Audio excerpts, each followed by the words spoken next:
You will hear a lecture on sleep science and the global sleep crisis. Complete the sentences on your exercise sheet. Write no more than 2 words and slash or a number for each answer. The recording will be played once. Welcome back to Academic Listening Hub. Today we are looking at sleep, something that affects every person alive, and yet something that modern society has treated with surprising carelessness. We live in a culture that celebrates being busy and often treats sleep as optional, something you cut short in order to get more done. The science tells a very different story. Sleep is not simply a passive rest state. It is one of the most biologically active processes in the human body, and the consequences of not getting enough of it are far more serious than most people realize. To understand why sleep matters, it helps to know what is actually happening while we sleep. Sleep is divided into 2 broad types, non-REM sleep and REM sleep, where REM stands for rapid eye movement. Non-REM sleep has 3 stages, moving from light sleep through to deep sleep, sometimes called slow-wave sleep. A typical night involves cycling through these stages 4 to 6 times, with each cycle lasting around 90 minutes. Each stage has a different function. Deep, slow-wave sleep is mainly about physical recovery. The body repairs tissue, releases growth hormone, and strengthens the immune system. The brain also uses this time to carry out a process called glymphatic clearance, essentially washing out waste products that have built up during the day.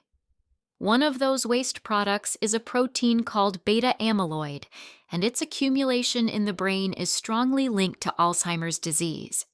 REM sleep, on the other hand, is mainly associated with mental and emotional functions.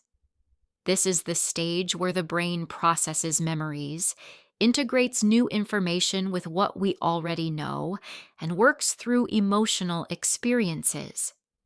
The neuroscientist Matthew Walker, based at the University of California, Berkeley, has described REM sleep as a kind of overnight therapy, a process where the emotional weight of difficult experiences is reduced so that we can recall those memories later without feeling the full force of the original distress. Walker's 2017 book, Why We Sleep, introduced sleep science to a wide general audience and remains one of the most widely read popular science books of the past decade. Sleep is controlled by 2 biological systems that work together. The first is the circadian rhythm, an internal clock located in a small region of the brain called the suprachiasmatic nucleus that runs on a roughly 24-hour cycle and is set mainly by light. The circadian rhythm does not just control when we feel sleepy or awake. It also regulates hormone release, body temperature, immune function, digestion, and cell repair. The second system is called sleep pressure, or homeostatic sleep drive. Throughout the day, a chemical called adenosine gradually builds up in the brain. The longer you stay awake, the more adenosine accumulates, and the stronger the urge to sleep becomes. When you sleep, the adenosine is cleared. This is also how caffeine works, and it is worth understanding this clearly. Caffeine does not give you energy directly. What it does is temporarily block the receptors that adenosine binds to, so the sleepiness signal cannot get through. When the caffeine wears off, all the adenosine that has been building up attaches to the receptors at once, which is why the caffeine crash can feel so sudden and so strong. When these 2 systems, the circadian rhythm and sleep pressure, are working in sync, sleep comes naturally and feels restorative. Problems arise when they fall out of alignment. Jet lag is one example. Shift work is another. But for many people, the main cause of misalignment is simply staying up late on a schedule that does not match their body's natural timing. The health consequences of not getting enough sleep are wide-ranging and well documented. Matthew Walker has summarized it this way: there is no major organ in the body and no process in the brain that is not negatively affected by sleep deprivation. Cardiovascular health is one of the clearest examples. A large-scale study tracking sleep patterns across multiple countries found that sleeping 6 hours or fewer per night was associated with a 200% higher risk of a fatal heart attack compared to people sleeping 7 to 9 hours. The reasons include elevated blood pressure, increased levels of the stress hormone cortisol, and disrupted regulation of the nervous system. The immune system is also significantly affected. In a study by Arik Prather at the University of California, San Francisco, participants were exposed to the common cold virus after having their sleep measured for a week. Those who had slept fewer than 6 hours were 4 times more likely to develop a cold than those who had slept 7 hours or more. Even a single night of poor sleep has been shown to reduce the activity of natural killer cells, a type of immune cell that fights infection and identifies cancerous cells, by up to 70%. Metabolic health follows a similar pattern. Sleep deprivation disrupts 2 hormones that regulate appetite: leptin, which signals that you have eaten enough, and ghrelin, which signals hunger. Just 1 week of sleeping 6 hours per night has been shown to reduce leptin and raise ghrelin, creating conditions that drive overeating and weight gain.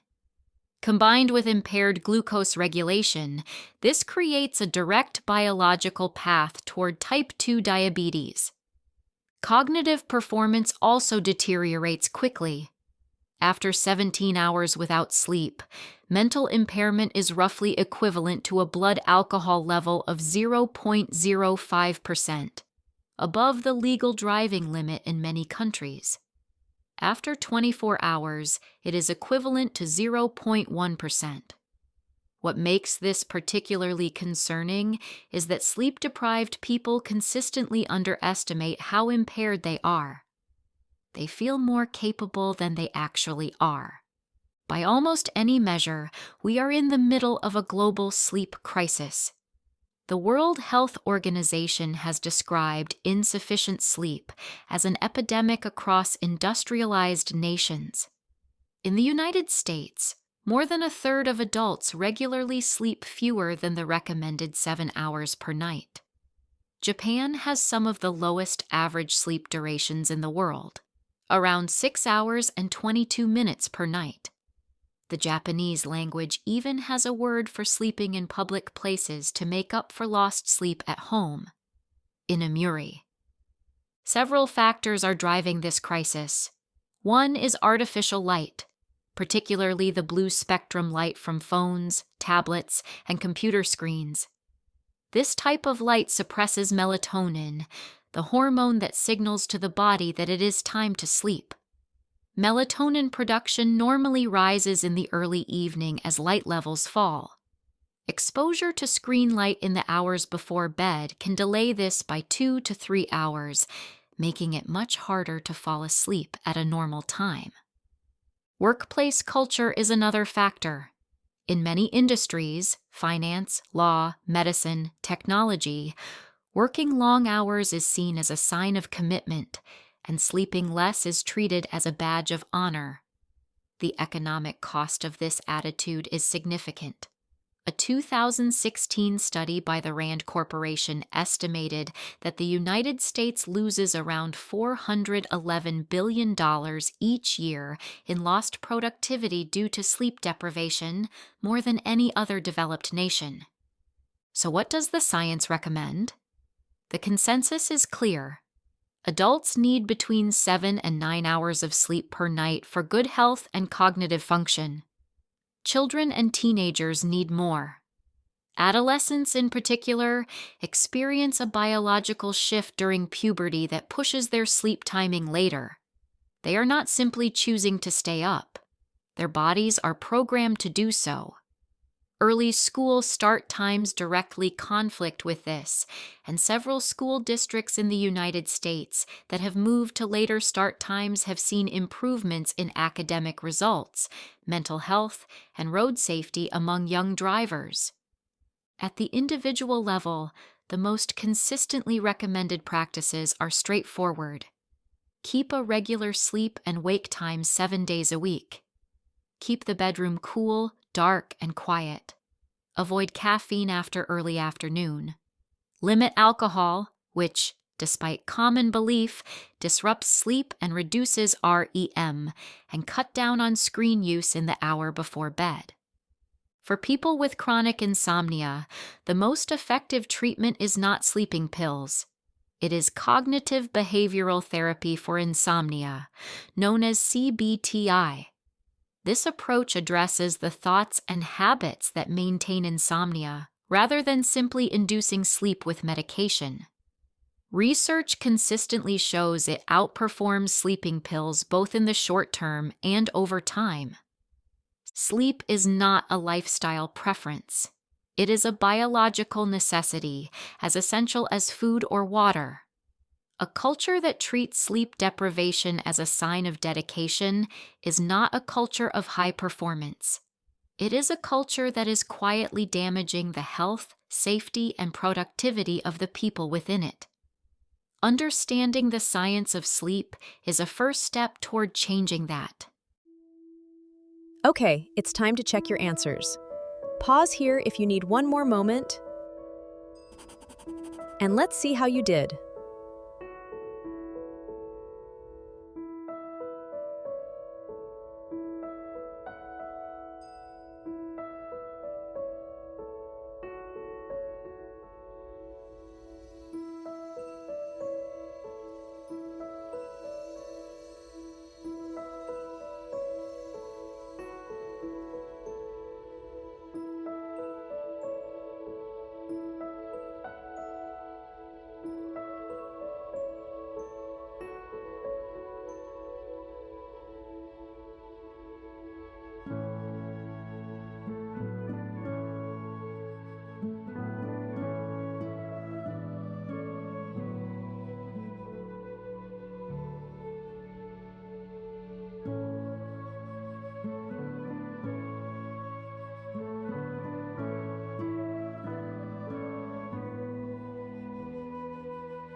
That concludes today's listening session.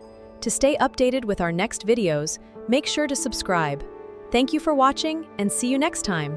Bye for now.